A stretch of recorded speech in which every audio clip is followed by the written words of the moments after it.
dengan Steven, kenal pribadimu. Thinking Extrovert. Halo Sobat Steven, dengan memahami hasil tes Steven, kita jadi tahu bahwa ada faktor genetik yang mempengaruhi cara berpikir dan pola hidup kita. Tentu saja setiap manusia berpikir menggunakan sebuah organ yang bernama otak. Dan rupanya otak manusia itu ada belahan dan lapisannya. Dari kelima belahan otak yang paling sering digunakan oleh tipe thinking extrovert adalah belahan otak kiri atas yang dalam bahasa ilmiahnya disebut neokorteks kiri. Belahan otak dominan ini yang dalam ilmu Steven dinamakan mesin kecerdasan. Sebagaimana mesin, tentu saja ada hard disk dan juga ada operation systemnya. Mesin kecerdasan di dalam Steven merupakan operation system pada otak. Dengan demikian, cara berpikirnya bertipe thinking. Selain belahan otak, ada lapisan otak yang aktif di antara lapisan otak luar dan dalam. Pada thinking extrovert, lapisan otak yang aktif adalah lapisan luar. Steven menyebutnya extrovert, sementara lapisan otak dalam itu dinamakan introvert. Introvert, extrovert, Steven berbeda dengan introvert, extrovert dalam psikologi umum. Di Steven, introvert, extrovert menunjukkan letak drive motivasi dari mesin kecerdasan. Bisa dibayangkan sebagai sebuah lapisan, ada lapisan otak luar yang berwarna abu-abu, karakteristiknya renggang, sehingga mudah dipengaruhi oleh lingkungan luar. Disebut juga drive motivasinya dikendalikan dari luar ke dalam. Sementara lapisan otak yang berwarna putih, karakteristiknya rapat sehingga sulit dipengaruhi dari luar. Dengan demikian, maka drive motivasinya dikendalikan dari dalam keluar. Perpaduan antara mesin kecerdasan dengan drive motivasi ini yang dalam Steven disebut sebagai personality genetic. Nah, mesin kecerdasannya thinking, drive-nya extrovert, sehingga personality genetiknya adalah thinking extrovert atau TE. Memahami amanah yang dititipkan berjenis thinking extrovert membuat kita bersyukur bahwa dianugerahi paket lengkap berisi kekuatan dan kelemahan dengan tipe thinking extrovert. Agar rasa syukur semakin besar, semestinya kita berfokus pada penggemblengan kekuatan, sehingga kelemahan-kelemahan akan tertutupi dengan sendirinya. Fokus satu hebat. Yuk kita bahas apa saja kekuatan dan kelemahan, juga bagaimana sebaiknya menggembleng kekuatan agar semakin optimal kebermanfaatan hidupnya thinking extrovert. Think kata kuncinya, cara berpikirnya dominan logika. Terkadang terlalu mudah terbawa oleh pengaruh lingkungan. Cenderung tampak terlalu fleksibel dan kurang teguh pendirian karena efek dari lapisan otak luar yang lebih aktif. Nah, karena mudah beradaptasi dengan dunia luarnya, ini menyebabkan cenderung mudah terpengaruh dengan lingkungan luarnya. Baterai dirinya seolah ada di luar diri. Ini yang membuatnya terkadang tampak lambat bergerak dan malas memulai meskipun sesungguhnya mudah tereksitasi oleh rangsangan dari luarnya. Dengan demikian sangat terbantu dengan pengaruh lingkungan yang aktif untuk menariknya menjadi lebih bertenaga kemampuan berpikirnya. Dianugerahi kekuatan tulang yang besar, kekuatan tulang yang dipadukan dengan kekuatan berpikir membuatnya tampak teguh dan keras kepala. Terkadang sulit menerima kebenaran dari orang lain, terutama yang hanya sekedar omong tanpa disertai dengan data empiris yang bisa dipertanggungjawabkan. Baginya penting sekali segala sesuatu berdasar data yang akurat. Hal ini akan memudahkannya membuat skema, struktur dan menelaah masalah secara jeli sehingga menemukan berbagai kebocoran atau kurang efektifnya sebuah sistem. Dengan membuat sistem berjalan lebih efektif, maka akan menghasilkan keuntungan yang berlipat ganda, baik dalam hal efisiensi sumber daya maupun efisiensi proses kerjanya. Dengan demikian, produktivitas bisa naik secara signifikan.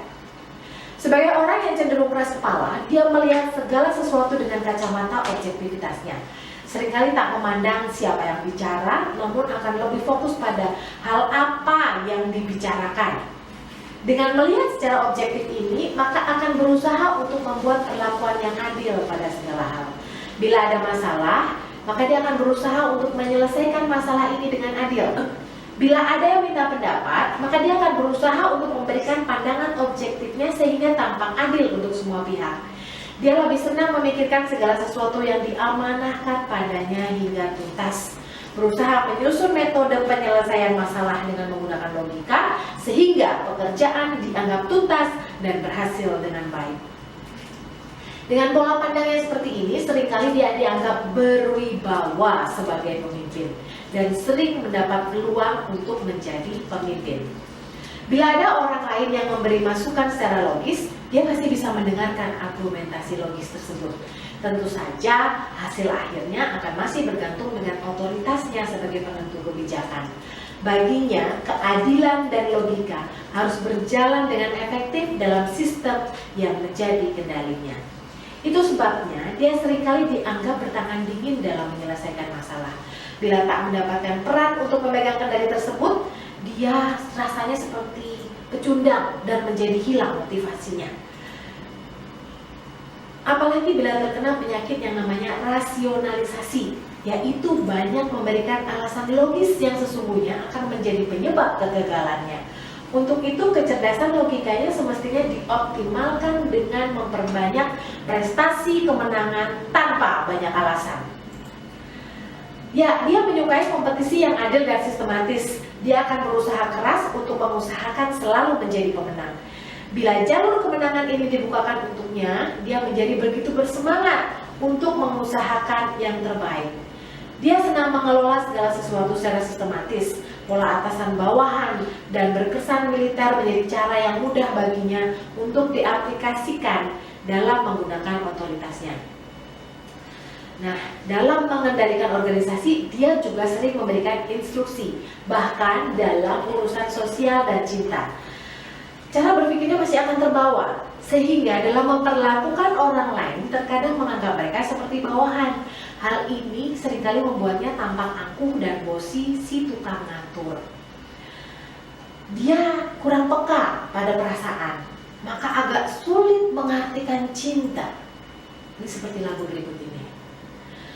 Aku tak mengerti apa yang ku rasa, cinta yang tak pernah begitu hebatnya. Aku mencintaimu lebih dari yang kau tahu, meski kau takkan pernah tahu. Nah, dia ini sulit mengekspresikan emosi cinta, bahkan terkadang membuatnya dianggap arogan dan tak berperasaan. Padahal sesungguhnya tak ada keinginan untuk sengaja memperalat orang lain sebagai bawahan. Namun cara berpikir yang efektif ini yang membuat dia berpikir tak perlu banyak basa-basi dan melakukan sesuai saja dengan perannya. Dengan daya analisanya, terkadang lebih fokus pada kekurangan dan kesalahan orang lain atau kesalahan sebuah sistem, sehingga dia akan berusaha untuk membenahi sistem tersebut menjadi lebih baik. Tak mudah menerima begitu saja informasi tentang sesuatu tanpa membaca data yang bersumber dari database pengalamannya sendiri, pengalaman orang lain, atau dari berbagai sumber yang bisa dipercaya.